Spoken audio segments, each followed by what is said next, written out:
The alien queen's claw hovered 3 inches from my throat when the child screamed. Not a cry of fear. Something else. Something that made the Vexari monarch freeze mid-strike, her obsidian plating reflecting the emergency lights bleeding red across the diplomatic chamber. I'd been assigned to protect Ambassador Chen during the summit negotiations, standing post beside her chair while the Queen addressed the assembled delegations. Standard duty. 20 years in the Royal Guard prepared you for protocol breaches, assassination attempts, cultural misunderstandings that could ignite wars. It didn't prepare you for a 6-year-old human girl bolting past security checkpoints toward an alien ruler who just declared humanity's expansion request denied.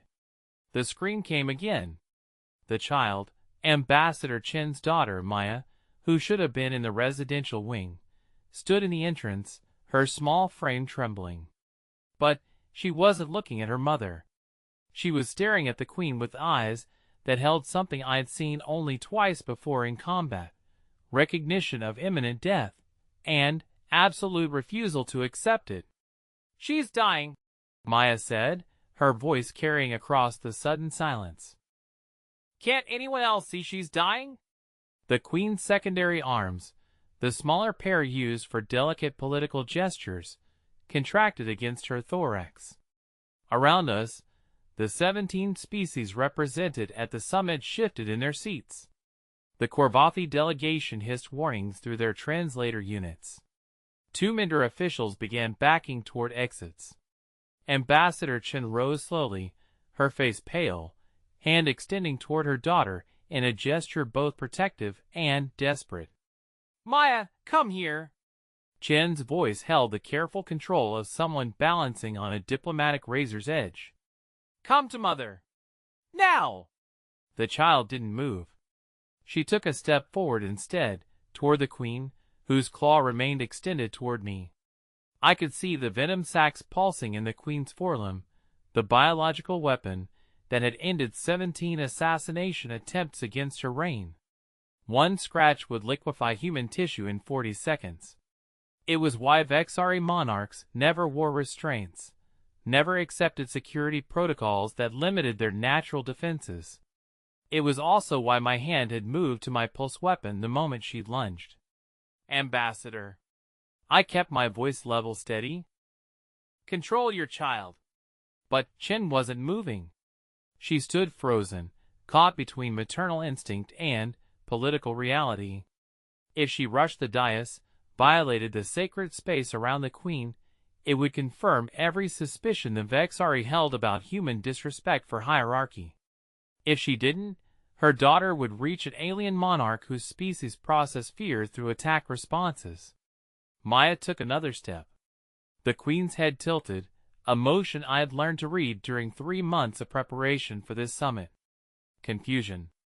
The Vexari didn't experience confusion often. They were a hive-mind species, each queen connected to 3,000 drones, who fed her continuous sensory data. Confusion meant unprecedented circumstances. "Your bioluminescence," Maya said, pointing at the Queen's thorax where faint light pulsed beneath the plating. "It's wrong. The pattern. My mom showed me videos. Yours is stuttering. Like a light that's about to go out." I'd seen those videos too, during security briefings. Healthy Vexari queens displayed steady, rhythmic light patterns that synchronized with their hive-mind connections. The footage showed beautiful cascades of color, each pulse representing thousands of neural links functioning in perfect harmony. The Queen's thorax flickered, dimmed, flared again in an arrhythmic pattern that suddenly seemed obvious now that a child had named it. "Impossible." The Queen's translator unit rendered her clicking mandibles into flat, emotionless English. But her posture shifted, claw lowering slightly. "Humans lack the sensory capacity to detect hive-mind degradation." "I can see it," Maya insisted. She was crying now, tears streaming down her face. "It's beautiful and it's dying and nobody's helping you." The Korvathi delegate stood abruptly, scales rattling a warning. This is clearly a human deception tactic. The child is trained to silence. The queen's command cut through the chamber like a blade. Her primary eyes, the large compound structures that dominated her face, focused entirely on Maya. Her secondary eyes, the smaller set used for detailed analysis, swiveled to examine her own thorax. Then, she did something I'd never seen a Vexari queen do in any briefing, any historical record, any cultural database. She bent her legs, lowering her massive frame until her head was level with the child's. "Come closer, human offspring." Ambassador Chen made a small sound, something between a gasp and a sob. Every instinct in my body screamed to intervene, to pull the child back, to do something other than stand at attention while a 6-year-old approached an alien queen whose species had fought humanity across 12 star systems before agreeing to this summit. But I'd been trained to read moments, to understand when action meant disaster and stillness meant survival. Maya walked forward until she stood directly before the queen. This close, the size difference was staggering. The queen's head alone was larger than the child's entire body. One claw could crush her instantly. The venom sacs pulsed with every breath. "Show me," the queen said, "what you see." Maya raised one small hand and pointed at the thorax. "There. The left side pulses 3 times, then nothing, then 5 times fast, then nothing again. It's not a pattern. It's breaking apart." The queen was silent for exactly 7 seconds. I counted them because those were the seconds when the entire diplomatic summit, 3 years of negotiation, the potential alliance between 17 species, and, quite possibly the future of human expansion into contested space, all balanced on whatever would happen next. Then, the Queen's translator unit clicked once, twice, 3 times before rendering words. 26 cycles I have ruled. 17 assassination attempts I have survived. 3 wars I have prosecuted to victory. Not once has any being, Vexari or otherwise, detected what you see now. She extended her smallest claw, the one used for swearing oaths and binding contracts. Tell me, human child, in your kind's primitive way of seeing, what do you believe is happening to me? Maya looked into the Queen's eyes, all 6 of them, and spoke with the terrible, simple honesty that only children possess. I think you're alone. I think all your people who used to be in your head are going away. I think it hurts so much you want to hurt everyone else back. The Queen's claw touched Maya's hand. And, in that moment, every emergency protocol activated simultaneously. My weapon cleared its holster. Security teams poured through 3 entrances. Ambassador Chen finally moved, running toward her daughter, with diplomatic immunity shredding around her like paper. But the Queen didn't strike. She didn't inject venom or crush or kill. She began to keen. The sound came from somewhere deep in her thorax, a resonance that made the chamber walls vibrate. It was grief. Raw, ancient grief that transcended species, that needed no translation, that spoke to something fundamental about consciousness and connection and the terror of being cut off from everything that made you whole. Maya wrapped her small arms around the Queen's claw and held on, while the most powerful ruler in 3 sectors wept. I lowered my weapon and understood that every assumption I had made about this night had been completely, catastrophically wrong. The Queen hadn't lunged at me in aggression. She'd reached out, blindly, desperately, toward any connection, any sensation that might fill the void where her hive mind had been. And a child had seen what thousands of diplomats, security personnel, and political analysts had missed. Something was killing the Queen. And, until 30 seconds ago, she'd been facing it entirely alone. Ambassador Chen stopped 3 feet from her daughter, torn between protective instinct and political awareness. Around the chamber, delegates remained frozen in various states of alarm and confusion. The Minder were broadcasting rapid distress signals.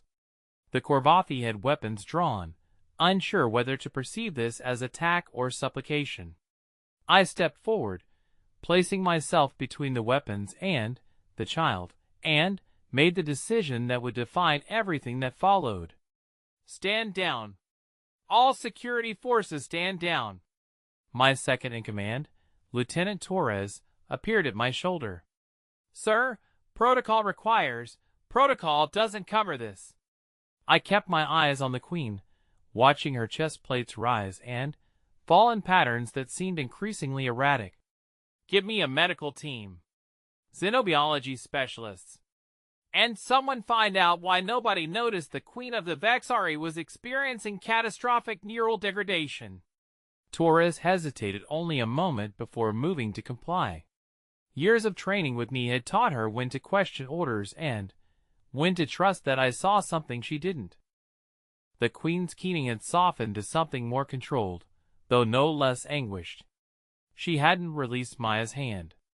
If anything, she'd adjusted her grip, cradling the child's fingers with a gentleness that seemed impossible from a being designed for warfare. "How long?" I asked quietly, directing the question to the Queen while keeping my peripheral vision on the surrounding delegates. "How long have you been disconnected from your hive?" The Queen's translator clicked several times before responding. 17 local days. It began during the first summit session. A single drone went silent. I thought it damaged, replaced it. Then 3 more. Then 30. Now hundreds fall silent each cycle. My physicians believe a cascading neural virus, origin unknown. They estimate complete disconnection in 40 cycles. Perhaps fewer. And you told no one. A Vexari queen disconnected from her hive is no longer viable. By our laws, by our biology, by every precedent of our species, I should have terminated myself the moment degradation became irreversible. Instead, the Queen's eyes focused on Maya. Instead, I came to the summit, made demands I knew you would reject, sought to provoke conflict that would end my reign in combat rather than withering isolation. Ambassador Chen had been listening, still frozen in place. Now she found her voice. You were starting a war, because you couldn't bear to die alone. Yes. The Queen's admission held no shame, no apology. Your species speaks of dignity in death, of choosing one's ending.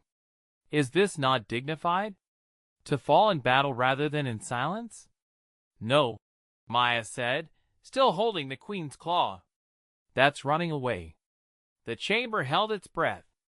Around us, I could see delegates processing the implications, the sudden revelation that this entire summit had been orchestrated as an elaborate form of suicide. The Korvathi delegate's scales had gone flat against his body, the reptilian equivalent of profound shock. The Minder were broadcasting on every frequency, probably alerting their home worlds to abort all pending agreements. The Queen turned her full attention to Maya, all 6 eyes focusing with an intensity that would have terrified most adults. You dare judge me, human child? You who live barely a century, who know nothing of ruling millions, of feeling their thoughts as your own for decades, only to have them disappear one by one until even your own consciousness questions its existence? Maya didn't flinch. My grandpa died last year. He had Alzheimer's. That's a human disease that makes you forget everything. Who you are, who you love, everything. At the end, he didn't recognize my mom. Didn't know his own name. She squeezed the Queen's claw tighter. But we didn't let him die alone. We held his hand. We told him stories. We stayed. Humans die as individuals. It is natural to you. You're dying as an individual right now. And you're still here. So maybe it's natural to you too. The simplicity of the child's logic cut through centuries of Vexari cultural assumptions with the effectiveness of a plasma torch through hull plating. I watched the Queen process this, saw her posture shift in ways I've learned to read as deep consideration. If I do not die in battle, the queen said slowly, if I accept this degradation, this isolation, I will be the first Vexari monarch in recorded history to face death disconnected from my hive. There is no precedent, no ritual, no, she paused, no witnesses who understand. Then, make new precedent. Ambassador Chen said, finally, stepping forward to stand beside her daughter. Let us witness. Let us understand. Let us try to help, if help is possible. And if it is not? If all that remains is the slow dissolution of self? Chen took a breath, and I saw her shift from terrified mother to skilled diplomat. Then you don't face it alone. Isn't that what this summit was supposed to be about? 17 species finding common ground? Learning to understand each other's fundamental nature? I sought war, not understanding. You sought connection. You just chose the wrong method. Chen gestured to the assembled delegates. But we're still here. And now we know what's really at stake. The Korvathi delegate finally spoke, his translated voice carrying the rough harmonics of his species' emotional range. The Korvathi have observed Vexari military superiority for 6 generations. We have feared it, respected it, built our entire defensive strategy around it. To learn it stems from hive-mind connection. He paused, scales rippling. To witness a queen face its loss with such rawness. This changes fundamental understanding. One of the Minder officials, a 3-bodied Gestalt entity named Chorus of 7, pulsed a soft blue glow that their translator rendered as contemplative speech. Our species exists as merged consciousness. We understand hive mind degradation. We know the terror of voices going silent. We have treatment protocols, neural stabilizers, connection therapies developed over millennia. The entity moved forward, flowing across the floor toward the dais. We never offered them, because we assumed Vexari biological architecture was incompatible. We never asked. We never imagined you would need them. The queen's head snapped toward Chorus of 7. You have treatments?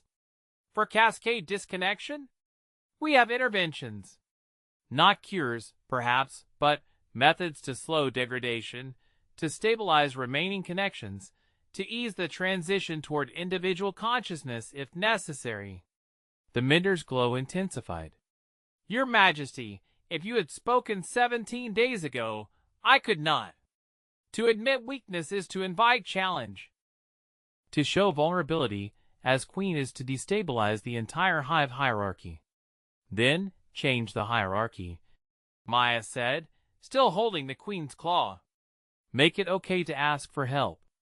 I watched something shift in the queen's posture, a subtle realignment that spoke to internal revolution. She was processing concepts completely alien to Vexari culture, filtering them through a consciousness that was simultaneously ancient and, in its isolation, newly born. If I accept your assistance, the queen said to Chorus of 7, I will be in debt. By Vexari law, such debt from a monarch creates vassal status. My species will become subordinate to yours. Then, change that law too. Chen interjected.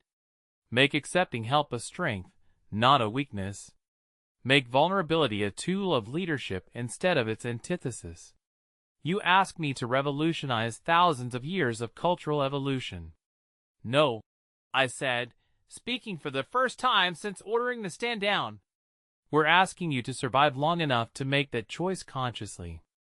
Right now, the degradation is making choices for you. Pushing you toward combat. Toward ending. Toward anything that stops the pain of disconnection. I met her compound eyes directly. I've seen soldiers face this. Different cause, same result. The ones who survive are the ones who let others help carry the weight until they're strong enough to carry it themselves. The queen was silent for so long I began to wonder if we'd lost her to internal processing. Around the chamber, delegates waited with varying degrees of patience and concern.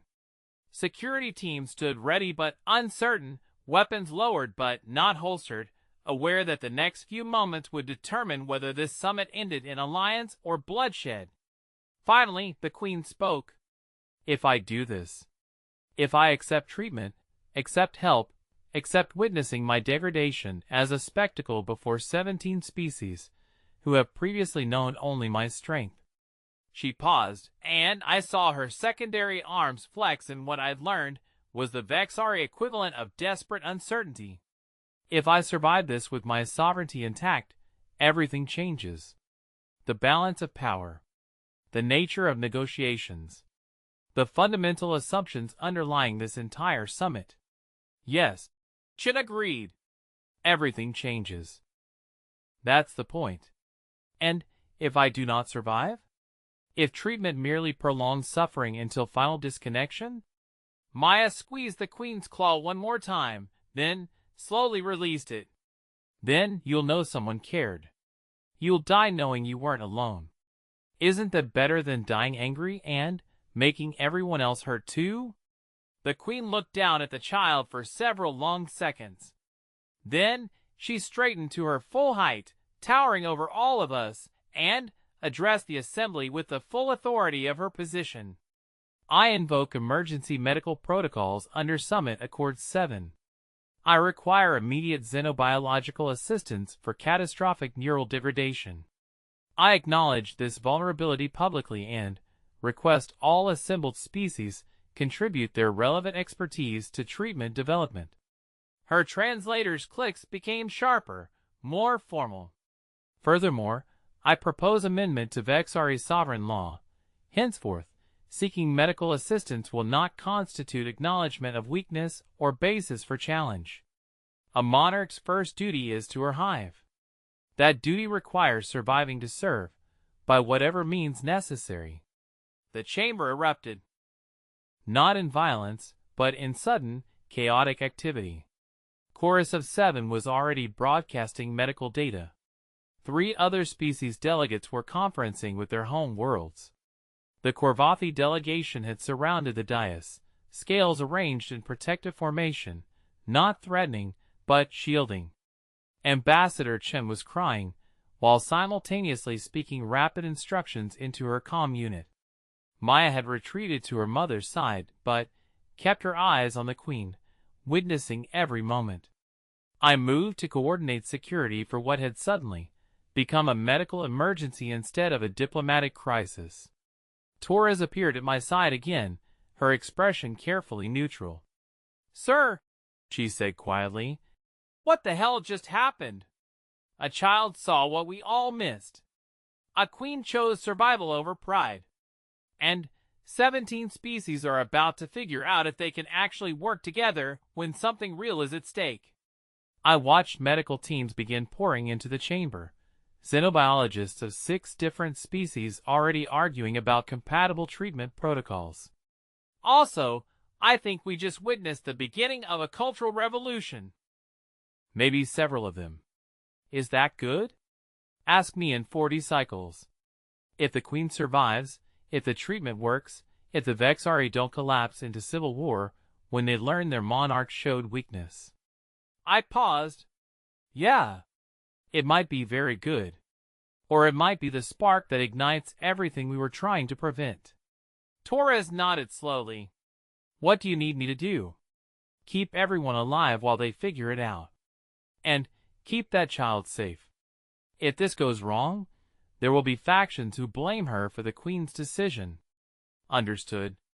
Torres moved off to deploy security teams, leaving me to watch the organized chaos of 17 species attempting to save a monarch who, hours ago, had been ready to start a war rather than admit she was dying.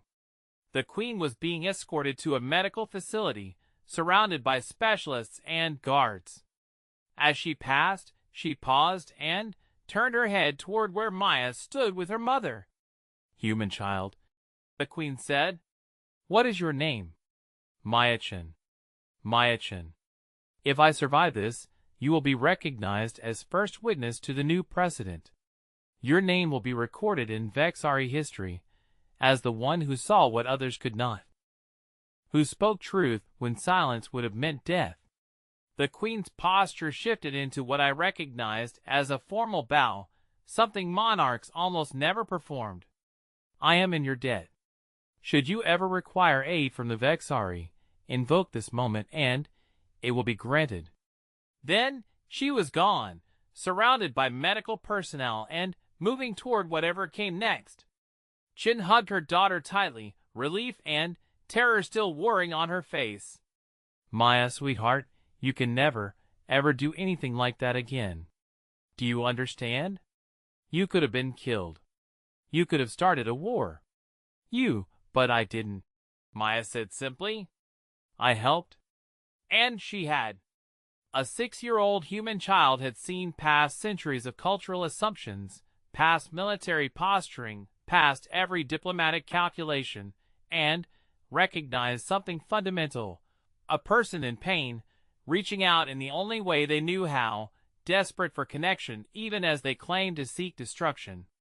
The question now was whether that moment of clarity would be enough, whether the treatments would work, whether the queen would survive, whether the Vexari would accept their monarch's revolutionary decision or fracture into civil war over the perceived weakness, whether 17 species could actually come together when the crisis was medical rather than military, personal rather than political. I had 40 cycles to keep everyone alive while we found out. 40 cycles to prevent the assassination attempts that would inevitably come from factions who saw the queen's vulnerability as opportunity. 40 cycles to guard not just a monarch, but an idea that showing weakness might actually be the strongest thing a leader could do. As the chamber slowly cleared, I found myself standing alone in the space where everything had changed.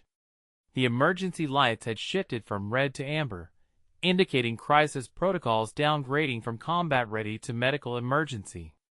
The queen's scent still lingered, the complex pheromone signature that marked Vexari royalty. And there, on the dais where the queen had bent down to a child's level, was a single drop of bioluminescent fluid. The light pulsed once, twice, 3 times, then nothing, then 5 times fast, then nothing again. The exact pattern Maya had described. The pattern of a hive mind dying one connection at a time, fighting to maintain coherence even as it fragmented toward isolation. I activated my comm unit and connected to the medical facility. This is Royal Guard Commander Martinez. Status update on the patient. The response came from Chorus of 7, their multi-tone voice carrying cautious optimism. We've begun neural stabilization protocols. The Queen's remaining hive connections are being reinforced. It's too early to determine long-term prognosis, but the cascade has been halted. She will live through the night. And after that? After that, we discover whether a Vexari queen can learn to exist with partial hive connection, whether she can maintain sovereignty while accepting sustained medical intervention, whether her species will follow a monarch who has broken every precedent of strength through isolation. A pause. In other words, Commander, after that we see if everything we thought we knew about interspecies relations was fundamentally wrong. I looked at the bioluminescent drop, watching its erratic pattern slowly, gradually, begin to stabilize. The pulses were still irregular, but the gaps between them were shrinking. Connection, however, fragile, was being maintained. Yeah, I said. That's what I thought. I ended the call and marked the dais as a security zone. That drop of bioluminescent fluid would need to be preserved, documented, studied. It was evidence. Proof that something unprecedented had happened here. Proof that a child had looked into an alien queen's eyes and seen not a monster, not a threat, not an enemy, but simply someone who was suffering and afraid and desperately, achingly alone. And in seeing that, in speaking that truth without fear or calculation or political awareness, she had changed everything. The night was far from over. There would be consequences, complications, political fallout that would ripple across 17 species and probably dozens more. There would be threats to manage, protocols to establish, security measures to implement for a monarch who had suddenly become vulnerable in ways her species had never had to defend against. But right now, in this moment, all I felt was something close to hope. Because if a human child could see past every barrier to recognize shared suffering, maybe the rest of us could learn to do the same. Maybe we could build something better than the careful, calculated alliances we've been negotiating. Maybe we could create actual understanding. Or maybe I was being naive. Maybe the Queen would die despite treatment. Maybe the Vexari would collapse into chaos. Maybe every optimistic thought I was having was just a late shock from watching the entire summit nearly implode. But Maya had held an alien queen's claw while she wept, and the queen had bent down to a child's level to hear truth, and 17 species had witnessed both and chosen to help instead of exploit. That had to mean something. That had to matter. I activated building-wide security protocols and began the long process of securing a facility that had suddenly become host to the most politically significant medical treatment in recorded history. As I worked, I kept thinking about that moment. The Queen's claw touching Maya's hand. The keening sound of grief that transcended species. The terrible, beautiful honesty of a child saying you're alone and I see you and I care. Sometimes the smallest moment changes everything. Sometimes the simplest truth revolutionizes understanding. Sometimes a 6-year-old sees what thousands of trained observers miss. And sometimes, just sometimes, that's enough to stop a war before it starts and begin something better in its place. Whether that something better would survive remained to be seen. But, for the first time in 3 months of diplomatic preparation, I actually believed it might. The Queen had looked into a child's eyes and seen her own suffering reflected back without judgment, without fear, without agenda. Just recognition. Just compassion. Just another being saying, I see you dying and I think you should live. And she had chosen to try. Had chosen vulnerability over violence, treatment over termination, connection over the comfort of ending. That choice would echo across worlds. Would reshape politics, redefine power, revolutionize what it meant to lead. But right now, in this moment, it meant one thing: the Queen would live through the night.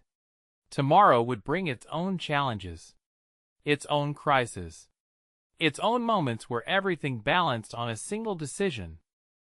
But tonight, a child had seen suffering and responded with compassion, and an alien queen had accepted help instead of choosing death, and 17 species had witnessed both and decided to try something unprecedented.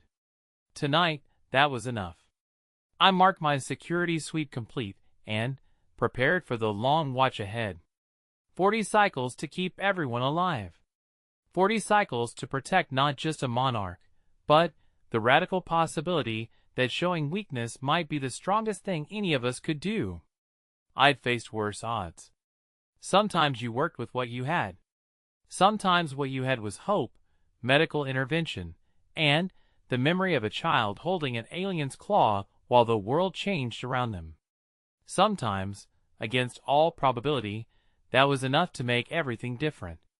The bioluminescent drop on the dais pulsed one more time, steadier now, finding rhythm again. Finding connection. Finding life. I smiled and got to work. Point 2/2.